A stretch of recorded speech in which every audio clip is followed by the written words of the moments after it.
doutora Meire, médica ginecologista, e hoje eu quero falar para vocês sobre um assunto que é extremamente controverso: higiene íntima. Afinal de contas, doutora, a gente precisa usar sabonete íntimo? Pode ser qualquer sabonete ou apenas água é suficiente?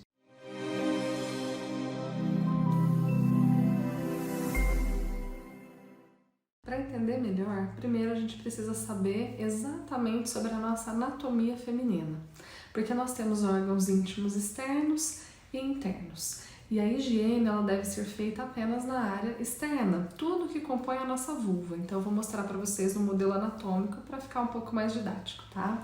Nós temos aqui um modelo de uma vulva, onde a gente tem os pequenos lábios, os grandes lábios, a região do clitóris, a uretra, o canal da vagina, que é interno, a região do períneo, que é entre a vagina e o ânus, que estaria aqui embaixo. Então, toda essa área externa compreende a nossa vulva, e é nessa região que a gente precisa fazer a higiene.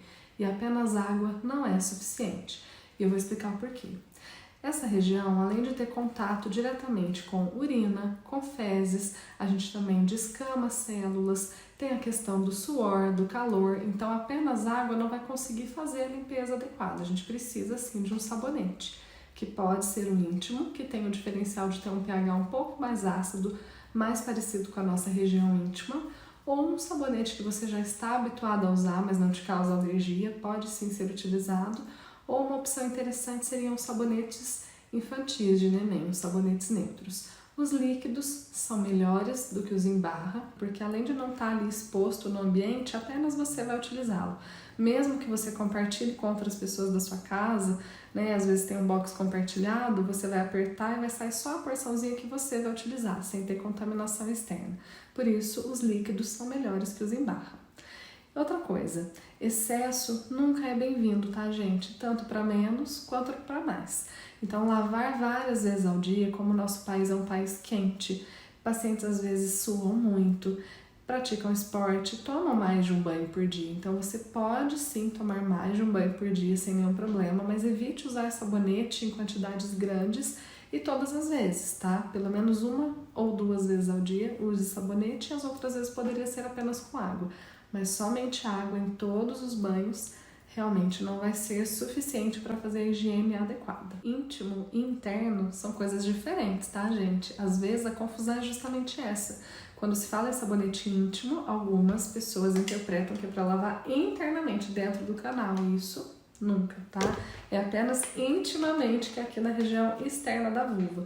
Lógico que essas dobrinhas, todas essas preguinhas, que inclusive cada mulher é única, algumas têm mais preguinhas e outras menos, precisam ser caprichadas, tá? Só uma passada também não resolve. Uma época que a gente precisa ter um pouco mais de cuidado é o período menstrual, tá? Porque você descama mais células, tem o sangramento, que se você fica muito tempo em contato com ele sem trocar o absorvente, por exemplo, pode dar um mau cheiro, inclusive até algumas infecções. Então, durante o período menstrual, o ideal é que a gente se higienize mais vezes. Se você estiver fora de casa, não tiver oportunidade de se lavar mesmo, um lenço umedecido específico para a região íntima também pode ser uma opção, mas não deve ser utilizado diariamente, apenas em situações bem pontuais. Muitas mulheres se preocupam muito com a presença de secreção no forro da calcinha, tá?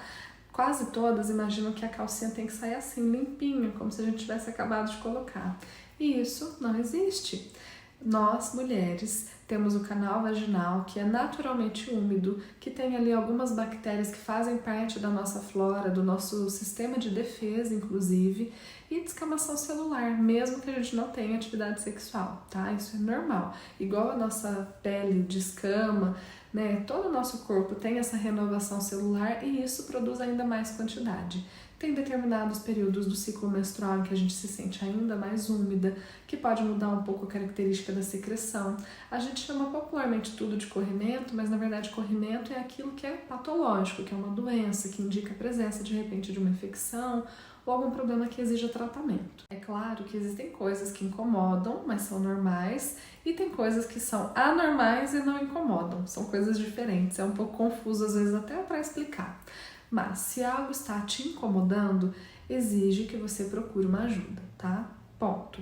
E existem algumas alternativas, por exemplo, para essa questão do odor vaginal, da característica, dessa questão de estar sempre se sentindo úmida. Então, são mudanças, às vezes, no seu estilo de vida. Troca do tipo de tecido da calcinha pode fazer uma grande diferença. Dormir sem calcinha para deixar a sua região íntima ventilar. Afinal de contas, a maioria das mulheres trabalha sentada, então a gente está sempre com a região pélvica muito quente, úmida e abafada. Então esses pequenos cuidados podem fazer alguma diferença. Às vezes trocar o sabonete que você utiliza, não ficar usando protetor de calcinha, gente, por favor. Protetor de calcinha, o próprio nome já diz, ele protege a calcinha. De você ele não está protegendo nada, tá? No máximo de você ter que esfregar um pouquinho mais a sua calcinha depois. Mas, enfim, é um hábito que pode atrapalhar e abafar ainda mais a sua região íntima e às vezes essa sensação de cheiro desagradável, de umidade, está até relacionado com esses pequenos hábitos. Por exemplo, também outra coisa, às vezes depois da prática esportiva a gente acaba ficando com aquela roupa que já estava suada e deixa ela secar no corpo. Isso também não é legal, tá? Então, pequenas mudanças podem fazer diferença no seu dia a dia. Outra questão bem polêmica em relação à higiene íntima, vamos dizer assim, posso lavar a minha calcinha no boxe? A resposta dessa pergunta é pode, inclusive é uma situação bem interessante. Eu acho que nós mesmas deveríamos lavar as nossas calcinhas e não deixar por uma segunda pessoa, mas enfim, isso vai da prática de cada uma. Mas o problema não é lavar no box. Se você gosta de fazer isso, acha mais prático no seu dia a dia, tem um sabonete específico para isso, né? Um sabão próprio para lavar roupa. Enxague muito bem, porque deixar resquício de sabão, de sabonete, pode dar alergia e odor também. Mas o principal é não deixá-la secando no box. Então você pode lavar no box, mas deixe secando num local arejado. É isso que faz a diferença. Se você puder passar o forro, excelente. Mas também não é uma prática obrigatória, desde que a sua calcinha esteja muito bem lavada e secando no local arejado. Para resumir tudo que eu falei nesse vídeo sobre higiene íntima, guarde as seguintes questões, tá? Sim, é necessário utilizar sabonete, pode ser íntimo ou qualquer outro, desde que não te cause alergia, mas apenas água não é suficiente. 2. Higiene íntima é só na região externa, nunca lavar dentro do canal da vagina. 3. Durma sem calcinha ou sempre que puder, utilize uma roupa mais fresca, mais ventilada, sua região íntima vai agradecer bastante. E 4. Não seque a sua calcinha no box do banheiro, tá? Seque sempre em local arejado, depois de lavar muito bem e enxaguar sem deixar resíduos. Não é legal deixar a calcinha de molho no amaciante, tá bom? Siga essas dicas, tudo que você quiser saber além disso, converse com a sua ginecologista de confiança, eu tenho certeza que ela vai te ajudar e esses pequenos hábitos podem fazer diferença na sua saúde íntima.